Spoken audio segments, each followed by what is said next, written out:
Map of Dorchester and Fordington. By John Speed, dated 1611, Map Index. Michael Russell OPC for Fordington, March 2009. The earthen ramparts that nearly surround Dorchester can clearly be seen. John Speed's Map of Dorchester dates from 1611 and supplements his Map of Dorset of 1610. It clearly shows the course of the west to east flowing stream linking north and south branches of the River Frome with its 3 bridges.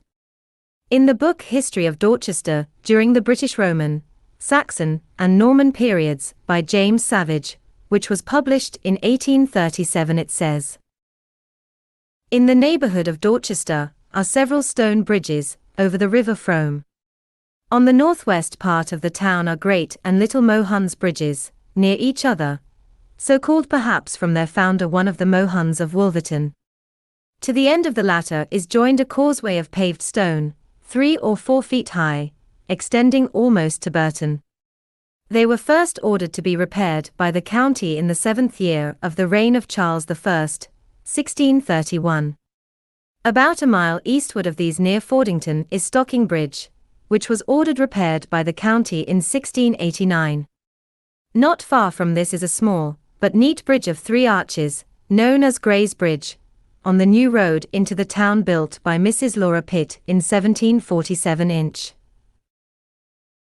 Today, a mill stream branch runs south-southeast past today's Fordington Mill. It has a date stone of 1596, which presumably came from the old mill shown on the map. In the book Dorchester Divided, published in 2002, it also says, after 1600 carts became more numerous and ways deteriorated faster. Impassable winter ways were abandoned every year. The important connection to London, north-east from Fordington Mill via Stockham Bridge, and on to Slias Lane, floundered in winter. Friary, Glipath and Mohun bridges to Walton were frequently broken. Nearly surrounding Dorchester can be seen the remnants of the earthworks where the old Roman wall was. Only one very small section survives. See pictures. To the east the wall marked the boundary with the parish of Fordington, where the church of St. George stands. To the north the wall followed the river with the parish of Frome Whitfield on the other side. This parish was united with that of Holy Trinity in 1610 by Act of Parliament, as it has for a long time been dispeopled and is now without parishioners, church, or chapel. The Romans did much to shape Dorchester for the old Roman wall, even though largely demolished by this date, left behind earthen embankments, and between 1700 and 1712 they were flattened and turned into avenues of trees. These avenues are today referred to as the walks, and provide a delightful, well-shaded walk around 2/3 of the town. Within the wall to the northwest is Colleton, which originally formed part of the dissolved Hospital of St. John, and was outside the parish of Holy Trinity. In 1549 John Churchill acquired part of the property. Some he sold, but on part of it he built a fine house at Colleton, on the edge of town.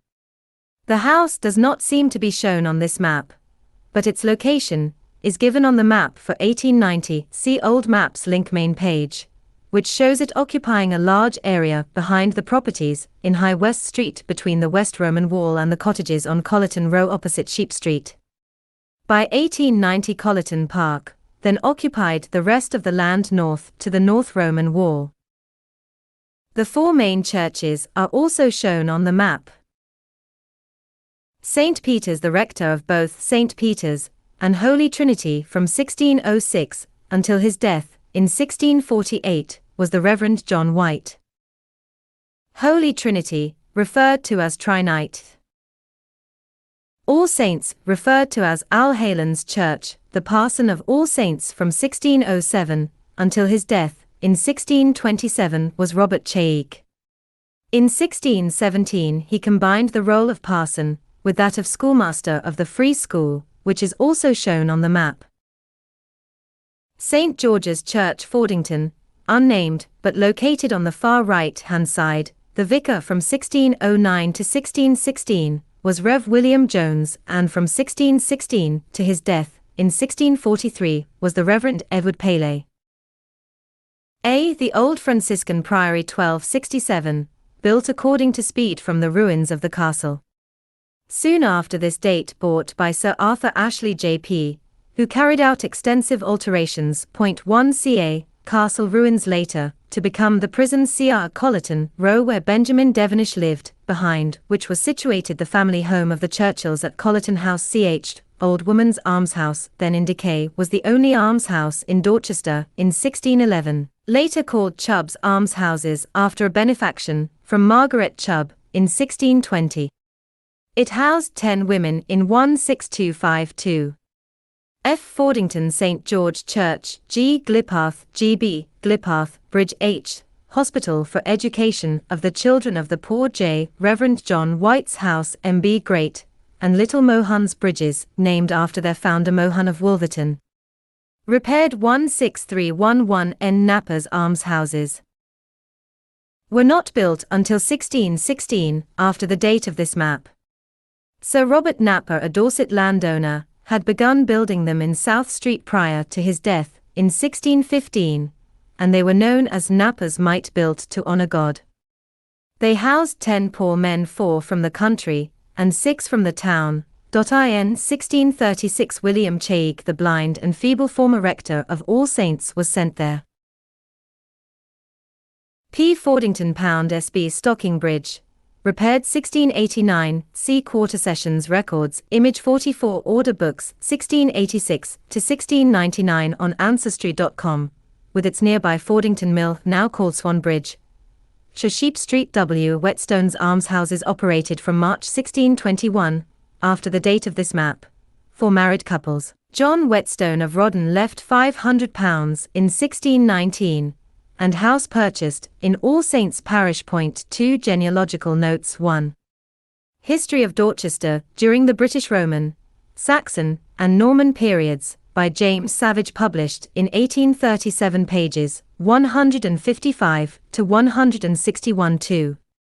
Fire from Heaven, Life in an English Town in the 17th Century, by David Underdown, published by Pimlico, 1992.